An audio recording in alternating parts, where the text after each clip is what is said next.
Chris. And I'm Amanda. And this is Family Magic Weekly, where the plans of now ooze forth into the memories of later. Sprout forth from which these plans that we have made. Alright, so last week we started with our top 12 restaurants at Disney. We said we were going to be doing 6 last week and 6 this week, and we made a mistake. Can't count, apparently. Yep, we did 5. We did 5 last week, so we're going to cram it all into a hopefully short video this week. Yeah. So we're just going to jump right in. It's probably not going to be a short video. No. But we're going to try and not make it a long one either. So let's just start right away with number 1 on the second half plus 1 of our top 12.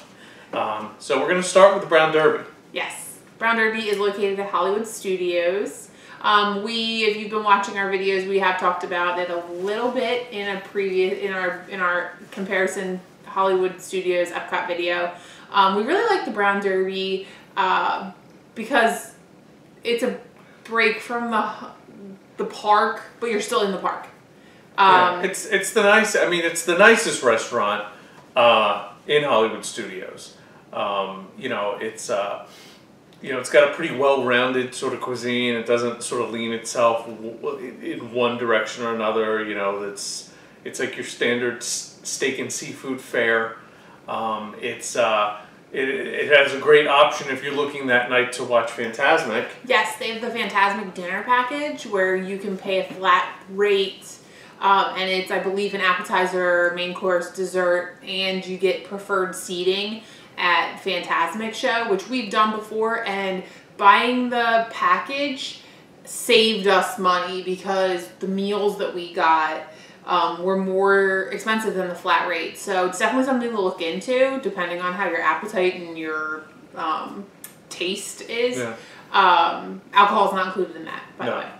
But it's a great way to avoid that really long line that tends to start while waiting for Fantasmic also. If you notice out there on Sunset Boulevard, that line starts pretty early for both the shows. There's also a lounge. If you have your kids, and I think we mentioned this in a previous video, you can put your kids up right in a stroller to a table, and they have like a limited bar menu.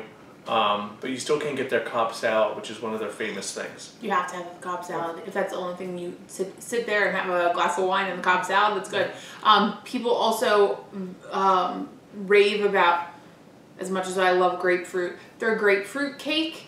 A lot of people go, that's one of the things that they're known for as well. I wasn't a big fan. You liked it. I don't really remember it. I guess but I don't really remember desserts. A few times. Yeah. All right, so let's, with that, move on to the next one on our list. So number 2 this week is the Yachtsman Steakhouse. This one is located at the Yacht Club, which if you are not staying around that, Crescent Lake? It's a Crescent Lake area. If you're not staying at like Boardwalk, Yacht Club, Beach Club, it's an easy walk right out the back of the World Showcase at Epcot. In fact, I tell a lot of my friends who are looking at, those top lists that everyone looks at, a lot of times you'll see Le Cellier Steakhouse listed. In my personal opinion, I prefer short walk from Le Cellier, just walk out. Yachtsman has a really good food. Right. They have dry aged steaks. They have an option for a porterhouse for 2, which is something you frequently have started seeing at steakhouses. It kind of harkens back to if you've ever been to New York and Peter Luger's. It's like it's a nice sized steak for 2 people. Comes with sides also. It's got some pretty good appetizers too. I had my heart set when I went there on something that was they were calling a crab meat donut, which was a donut stuffed with crab meat, which may gross a lot of you out, but sounds like a food that was made for me. Unfortunately, they didn't have it when we went, but we did have like a charcuterie. Okay. That's short. Yeah, like a meat and cheese plate. Fancy one. Yeah. I tried some new meats. Yeah, there was some. I think there was like a duck. Yeah. Sausage or and something. Like boar. Maybe. Yeah. So anyway, that's it. One thing to mention, if you are considering Yachtsman over Le Cellier, is when you are dining in the parks, a place like Le Cellier, and same with Brown Derby, is because they're in the parks, they're not going to have the strict dress code because you've been in the park all day. Yeah. Whereas exiting the park, you can get, you know, the fancier meals, and they expect a little fancier dress. Last time we ate at the Yachtsman, we did have our son. We did dress nice. Yeah. And good thing we did, because we were seated next to a wedding party. There was a wedding party. There was a wedding party going on, and I would have felt really out of place, looking like a bum. Right, but anyway, Le Cellier is a little difficult to get a reservation for. So, you know, if you had your heart set on that, you weren't able to get that reservation, I would try Yachtsman.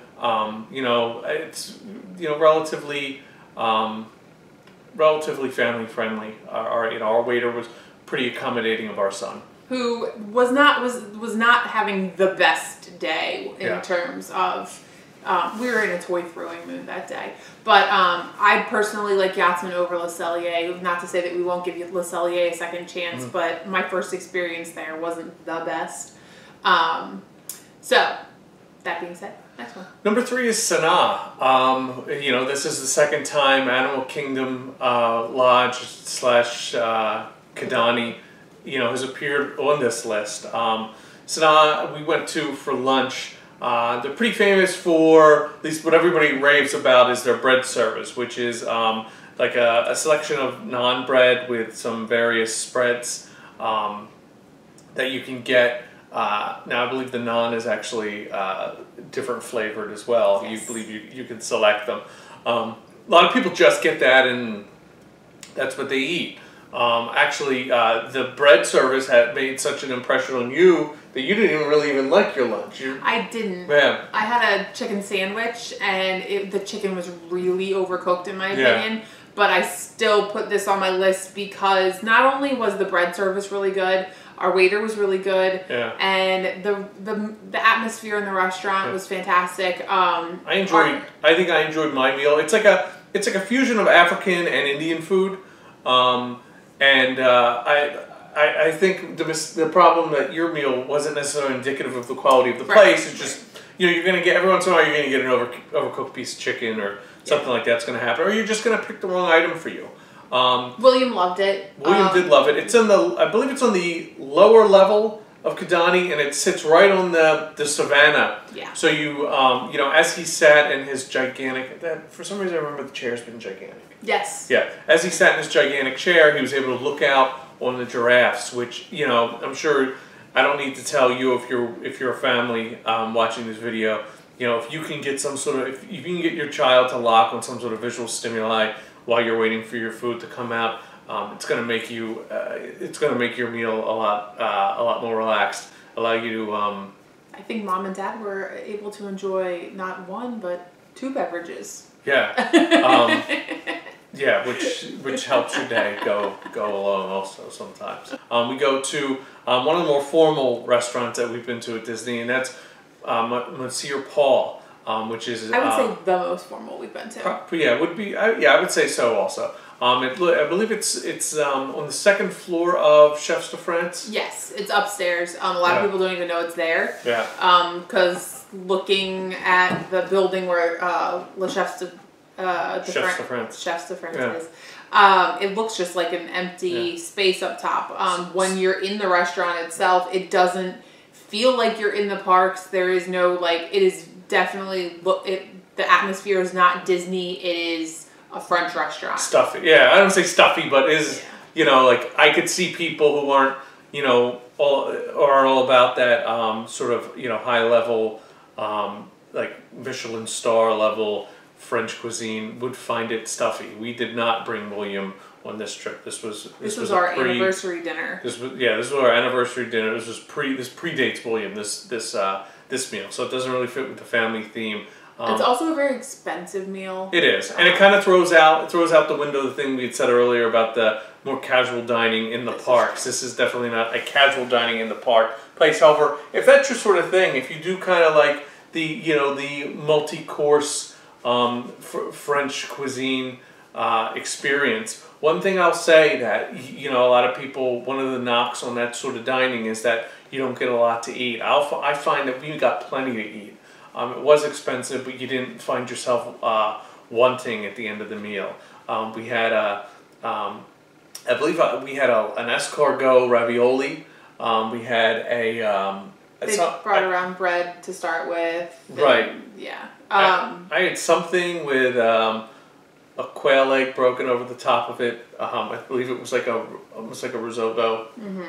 It's been a while, so I don't really remember. But I remember at the end of the meal enjoying it and having that I need to go lay down kind of feeling afterwards. Well, what we did was, and this is like, if you are planning on doing that, we took kind of a breather from the parks, went back to the room, got showered, got fancier dressed, and then did dinner, and then stayed for illuminations. Right. So it really was a nice evening.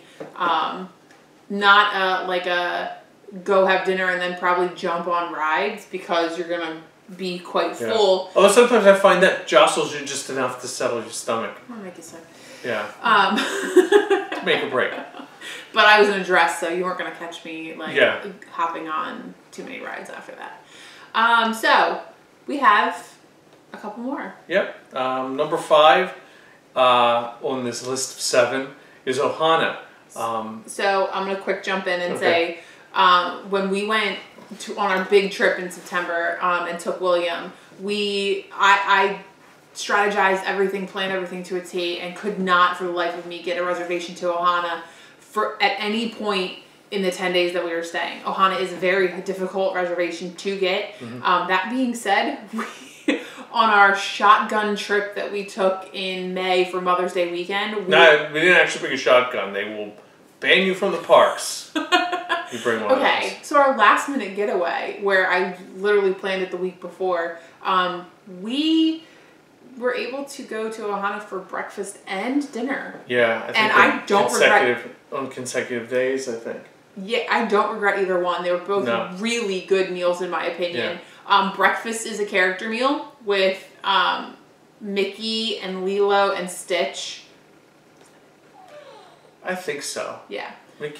Pluto was there. Oh, Pluto too. Can't forget Pluto. Yeah. And then dinner is not a character meal, but they do have... They have a guy with a ukulele. Yeah. Or I think it was a guy when we were there. Yeah. And they do invite you to come up and like hula dance and that kind of stuff. You get a lot of food. You get, they're both kind of all you care to enjoy, where they bring the food out to you, the breakfast and the dinner. Yes, you do not order. They just bring food to you. If you have allergies, they'll accommodate you. But and that will scare a lot of people. But I have to say that everything that they brought out, I thought was fantastic. We don't really have those allergies, but there were people around us who needed accommodations, and they seemed like they were really. You'll hear stories all the time about the chef coming to the table to speak to the guests about allergies and stuff. And the majority of the stories I've heard have been about them making some sort of alterations to a meal that were pretty accommodating.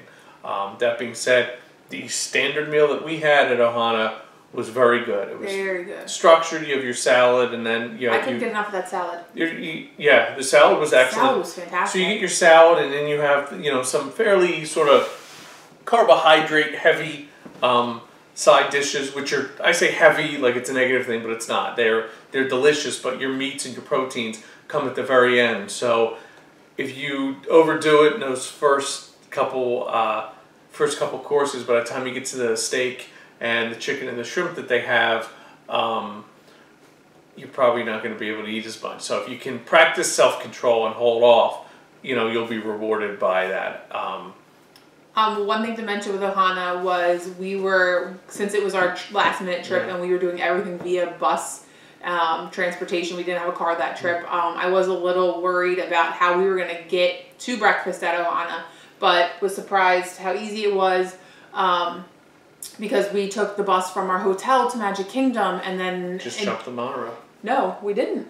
No? Oh, we took the boat? We took the boat, which you actually see in our opening video. Yeah, the little opening clip where William's just kind of chilling out on the boat. That's us on our way to Ohana breakfast. That's right. I forgot about that. Yeah, and that was really convenient. We took the monorail to dinner. Yes, we took Yeah. the monorail to dinner. But that little boat that I wouldn't have even thought about it if I wasn't reading the signs was a pleasant surprise and definitely what I recommend. Yeah, and it's just nice for, it's just a nice little... It's different. Right from the drag of just buses, and even the monorail can be a little laborious at times. It's, it's a nice, it was a nice day out. It's a nice, refreshing, kind of cruise on the lake. Yeah, you do have to fold up the stroller, but it wasn't difficult at all. Right. No, yeah. Definitely great for families. Sort of a quintessential Disney dining experience. It's kind of like the gold standard. Yeah. Which is why it's so difficult. Definitely recommend, no matter if you can get there for breakfast or dinner. Definitely recommend it. All right, so another one that is at a resort around Magic Kingdom is Whispering Canyon Cafe. This was a last minute decision. This was a change, yeah. Whispering Canyon is a lot of fun. So we went and we did the all-you-can-eat barbecue. Yeah, which I think is what most people do. Yeah. There are a lot of like home-style barbecue sort of stuff. So it was really good barbecue. Very good. But I think people that go to Whispering Canyon, they go for the fun. Yeah, it's at Wilderness Lodge. Yeah, it is at Wilderness Lodge. Another one of these signature family dining experiences you hear about at Disney. I didn't even know you had this. Yeah. The waiters are sort of rude. They're rude. I guess you would say. But you're given this at the beginning. This is a coaster sort of thing. If you want to experience the rudeness, you flip the red side up. It's like a Brazilian steakhouse, but instead of them bringing out meats, they bring out attitude. So when you put this up, it was pretty good, right? What I said. Yeah, except for your backwards. No, I think so. This is. Watch with. Jumping up. Okay, so yeah, so you hold up, you put up the green, and you can see it's jump in and play, and that's where you sort of trade barbs back and forth with your waiter or your waitress. They're not, and they sort of, sometimes they'll make you get up and yell something. Sometimes they yell something. Yeah. Our waiter took a bunch of napkins and dumped them all over our son's head. Not hurtful. Like they seem to be pretty aware of who they're dealing with. They don't really cross a line. It's just fun. If you want to play along, ask for the ketchup. Yeah, I mean that's the famous one there. But if you don't, you put the red up, and I guess you just get your regular. They'll just bring you your food, your stuff, and you can watch all the other stuff. They have a lot of things that will involve the kids. They have like toys that they have the kids run around the restaurant. Our son was too young for that, but man, did he love the barbecue. He was covered in it from head to toe by the end of the meal. We had to wait a few minutes, and we tucked around the corner to the bar. Yeah, you were looking at pins. I was shopping for pins. He was everywhere. Yeah, with my son. I had a drink though. Okay. Yeah. But again, a place you can be comfortable with kids. Everybody's screaming, so it doesn't matter if your kids melt down. Yeah.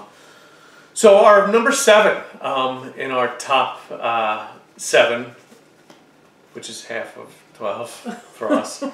Anyway, another Epcot restaurant, another famous one, Via Napoli. This one's become a must for us every trip. Yeah, the pizza can be pretty hit or miss with Disney. Although I had not had it myself, I heard some interesting things about the recently departed Pizza Planet. Yeah. That it wasn't so good. It's like cafeteria food. Via Napoli, you could say Via Napoli's really, really good pizza. Yes. We live just outside of Philadelphia. We're very close to New York. We are not wanting for good pizza in this area. And if you go to Via Napoli, I think if you're honest with yourself, you're going to say it's some of the best pizza you've ever had. They had taken this water from Italy. They had sort of done some testing on it to find out the certain like mineral characteristics of it. And until they were able to find a source for water that matched those characteristics from the water in Italy, they shipped the water in from Italy. Once they found that, they're still shipping the water in, but it's from I think it's from a place in North America. But just you like the level of dedication. You know what? That story could be Imagineering hooey for all I know. But what I can tell you is that the pizza's delicious. Yeah, it's a nice, like, it's a sit down, have a beer and a pizza. Yeah. You're having a lot of beers in these meals today. Yeah. I'm sorry. Yeah. Don't a long apologize. day. Yeah. It really is great pizza. Probably it's hands down. Although I probably have not had it everywhere, but I can't imagine there being better pizza in Walt Disney World than this. Really nice on the inside. The sort of ornate pizza ovens that they have. Again, for kids, it's loud, so you don't have to worry about that. And it's very. When you walk in, you immediately smell truffle. Really? Yes. Oh. That's the smell that hits me when you walk into Napoli. And I can't argue with that. Yeah. And it's just very strategically placed when you're, if you start your morning in Future World, and if you decide to split your Future World time between the start of the day and the end of the day, you do half of Future World, start making your way around the world, you always just seem to end up in Italy around lunch. Yeah. And get a reservation though, don't. No, yeah, you have to have a reservation. Yeah, or you're waiting a while. I think Italy, it's perfect too, because I think Italy is the only country in the World Showcase that doesn't have quick service. I believe they're all sit downs. So it is a perfect sit down, take a break kind of thing. So those are our 12. We actually have one honorable mention that we wanted to mention because out of our 12, none of those restaurants landed in Magic Kingdom. What are we talking about? Be our guest. Oh, yeah, I guess because I've been there a couple times, I don't really. Yeah. Yeah. Be our guest is good. It's good. Yeah, it's a quick service hybrid if you're going for lunch. Yeah. Which is what we've done. So it's quick service, but you need a reservation and you order ahead. It's efficient. So they get in and out. You don't necessarily feel rushed. It's sort of it kind of has a cafeteria feel at lunchtime. However, it's a very Disney Imagineered cafeteria. If you love the movie Beauty and the Beast, there's a lot of eye candy for you there. Absolutely. It's kind of the way it is when you walk in. From the moment you walk in, it's all themed appropriately. Now this is a restaurant that they recently opened. Well, recently, relative. They do serve breakfast now. I've heard that the breakfast is very pastry heavy, so I don't. Not my thing. So we haven't really made it a point to try the breakfast. And then on the flip side, dinner is a character meal, and it's a more formal sit down. It's not a fancy quick service. The Beast is the character. Is Belle there too? No. No. Just the Beast. Oh, well, there you go. That's our 7. That's and plus 1. Vis-a-vis plus 1. That's our 12 plus 1. We'd love for you to argue with us about it. I'm sure there's some you disagree with. I do want to say we weren't just ranking these as the best restaurants, the best food. We're not Michelin. We were really just looking at it as the best experiences, and also in many cases the best experiences with kids. And we tried to, throw 12 of them in there. And also, there's a lot of restaurants we still have yet to experience. That's true. We haven't stayed long enough. Which, when we get around to picking our reservations for our trip in 2018, January, you'll be in with us on that decision process. Again, let us know what you think. Love to hear what your favorites are. What your favorites are. Be sure to subscribe to us on YouTube, Family Magic Weekly. Follow us on Twitter, Family Magic WKLY. Look for us on Facebook, Family Magic Weekly.